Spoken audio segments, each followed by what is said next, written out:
namuose ir pinigai neinvestuojami, nuvertėja. Kodėl grynais laikote tiek pinigų?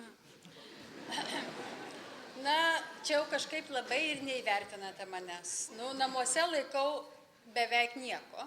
Nei matrase, nei kojiniai. Visos lėšos yra bankuose įvairia forma. Tiek įvairiuose taupimo programuose, tiek vertybiniuose popieriuose. Be jokios abejonės niekas grynais nelaiko, ten tiesiog taip jau buvo paskaičiuota.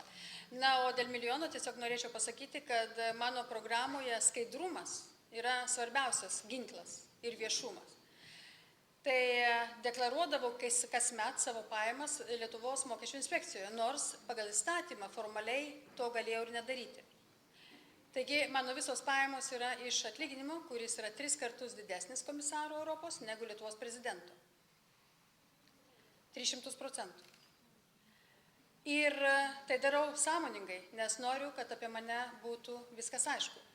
Ir nedarau taip, kaip mes matome, kaip mūsų Lietuvos politikai vadinami biednais, tik jų giminės artimiausi kažkodėl visi milijonieriai ir perka kotedžus Nidoje. Pas mane tokių giminių tikrai nėra.